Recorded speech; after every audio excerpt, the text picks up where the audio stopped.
Hello दोस्तों, आज हम बात करने वाले हैं एक ऐसे एयरक्राफ्ट डिजास्टर के बारे में जो इंडियन एविएशन हिस्ट्री का सबसे डेडली क्रैश माना जाता है। एक्सपेक्टेड था कि ये मंगलोर सुबह के 6:30 तक पहुंच जाएगा। सब कुछ नॉर्मल चल रहा था जब तक लैंडिंग से शुरू तो ये एक्सीडेंट किस वजह से हुआ, क्या है इसके पीछे का रीजन, चलिए जानते हैं इन रीजंस को एनालाइज करते हैं।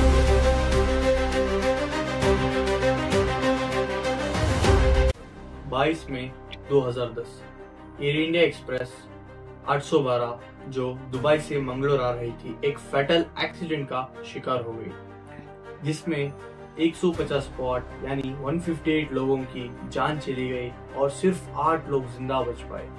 ये आखिर कैसे हुआ, या ये कोई टेक्निकल एरर था, क्या कोई ह्यूमन एरर? चलिए इस एपिसोड में गहराई से जानते हैं। एयर इंडिया एक्सप्रेस 812 एक बोइंग 737-800 एयरक्राफ्ट था। ये दुबई से मंगलोर के लिए शेड्यूल था।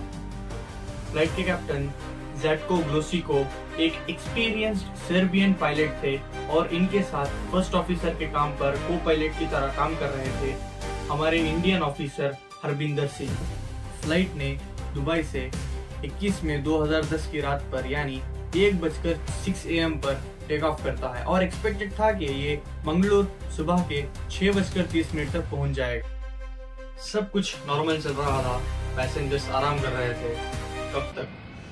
जब तक लैंडिंग फेज शुरू नहीं हुआ। जैसे ही प्लेन मैंगलोर के वाजपेयी एयरपोर्ट के पास आया, एक बड़ी प्रॉब्लम शुरू हो गई।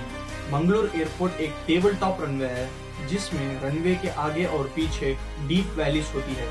मतलब अगर पायलट टाइमली ब्रेक्स नहीं लगाता तो प्लेन रनवे के एंड से गिर सकता है।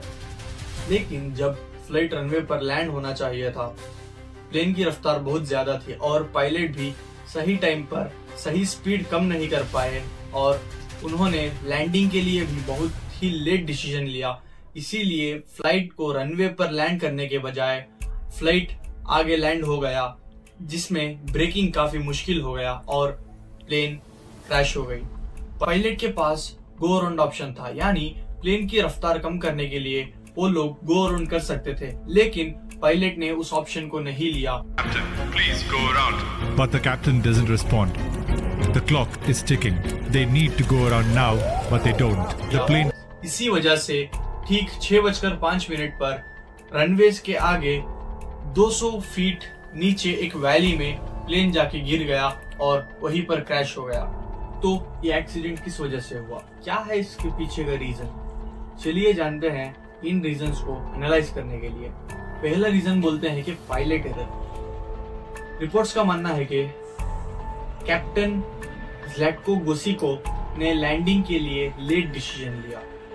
उन्होंने प्लेन की स्पीड कम नहीं की और डिसीजन में फॉल्ट कर दिया, जबकि को पायलट हरबिंदर सिंह उन्होंने कैप्टन को बोल रहे थे कि गो अराउंड लेना चाहिए, प्लेन की स्पीड बहुत ज्यादा है। लेकिन कैप्टन ज़ेटको ग्लोसिको वो जो सीनियर सर्बियन पायलट थे, उन्होंने इसको इग्नोर किया और प्लेन को लैंड कर दिया। A worried first officer suggests once again, Captain, go around.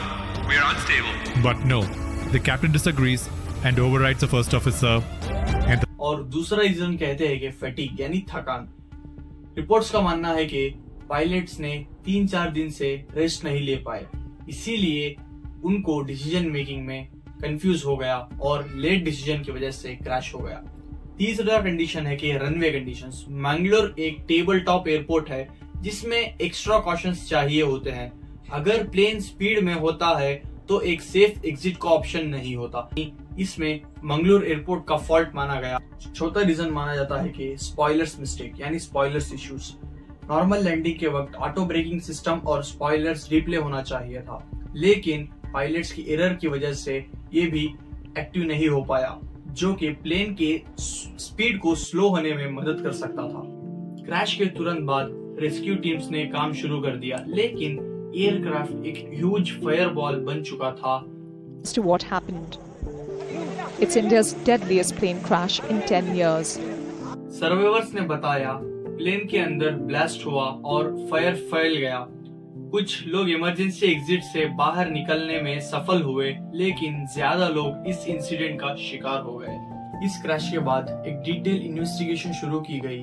Black box data और कॉक पायलट वॉइस रिकॉर्डर से ये पता चला कि पायलट ने ही डिसीजन मेकिंग में सीरियस लैप्सेस थे। आखिर कैसे पायलट की एक गलती की वजह से इतने लोगों की जान चली गई। चलिए कुछ की फाइंडिंग्स के अनुसार इस केस को पढ़ते हैं। पायलट सो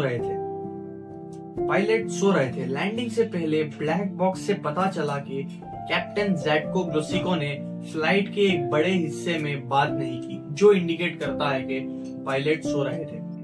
दूसरा की फाइंडिंग कहता है कि को पायलट्स के वार्निंग को इग्नोर करना, जबकि को पायलट को कह रहे थे कि फ्लाइट को गो अराउंड करना चाहिए। अगर गो अराउंड नहीं किया तो प्लेन क्रैश हो सकता है।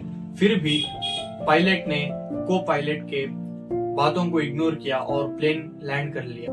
तीसरा की फाइंडिंग भी यही कहता है कि प्लेन का स्पीड बहुत ज्यादा था। अगर प्लेन के लैंडिंग के टाइम पर उसकी स्पीड थोड़ी सी भी कम कर देती थी तो प्लेन करेक्ट से लैंड हो जाता था। यानी की फाइंडिंग्स के अनुसार सिर्फ दो रीजन निकलते हैं, एक प्लेन का गो अराउंड ना करना और दूसरा पायलट्स का सो जाना। एयर इंडिया एक्सप्रेस फ्लाइट 812 के क्रैश के बाद एविएशन सेफ्टी प्रोटोकॉल्स में चेंजेस किए गए।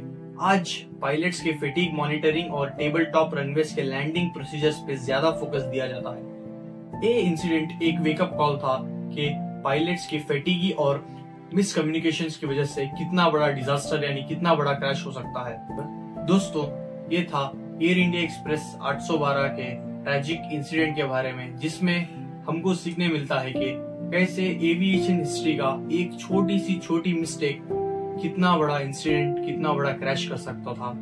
आपको क्या लगता है, क्या ये क्रैश अवॉइड हो सकता था? आपके राय कमेंट्स में बताना मत भूलिएगा। और आपको अगर ये वीडियो इंटरेस्टिंग लगी तो कमेंट, लाइक, शेयर, सब्सक्राइब करना मत भूलिएगा। तब तक के लिए stay safe, stay curious, thank you.